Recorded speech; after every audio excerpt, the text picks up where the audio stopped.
It is an honor to join you today in the celebration of the 45th PNPA Grand Alumni Homecoming.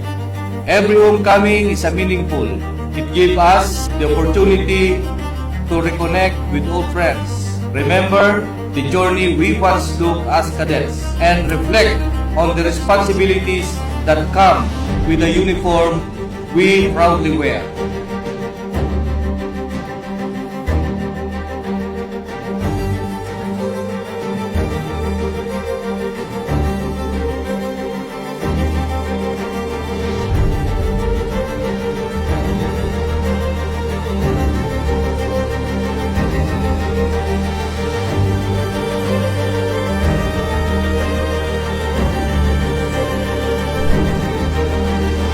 The Philippine National Police Academy is not just an institution, but a lifelong community. A community that has shaped generations of police officers.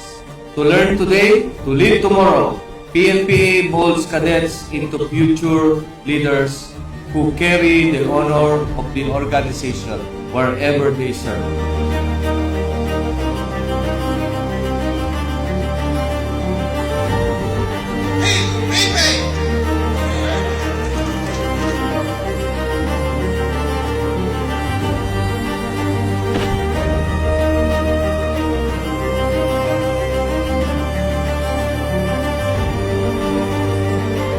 Isang asosasyon, bihirang pagkakataon, pag-asa ng bagong henerasyon. Captures that spirit perfectly. Look around you and see several generations of leaders brought together by one academy, one tradition, and one shared commitment to serve the Filipino people.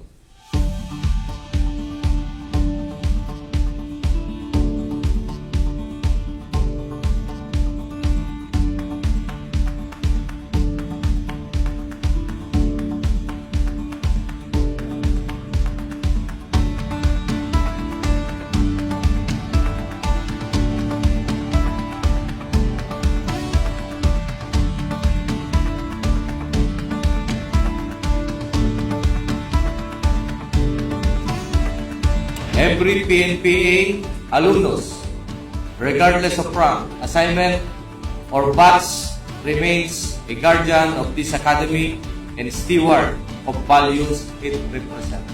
As we celebrate the 46th Grand Alumni Homecoming, let us remember that the future of this academy depends not only on its traditions, but also on the collective commitment of those who continue to believe in its mission.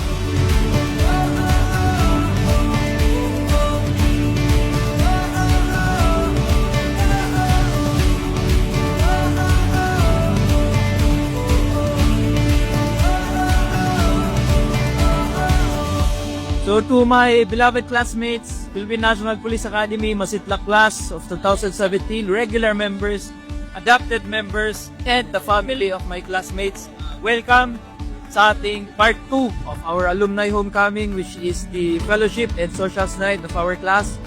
Sa mga katulad ko na laging nag-attend ng alumni homecoming, familiar na yung mga iba sa atin. Yung mga iba naman, ngayon lang nag-attend ng mga alumni. It's your time na magpakilala. May this night be a night of fun. Together, let us continue working so that the PNPA remains a place where future leaders are shaped, where discipline and integrity are strengthened. Serbisyong mabilis, tapat, at nararamdaman. Magkaroon tayo ng time sa sarili natin. Magkaroon tayo ng time para sa mga pamilya natin, of course. Magkaroon tayo ng time sa mga classmates natin na kailangan ng tulong at oras.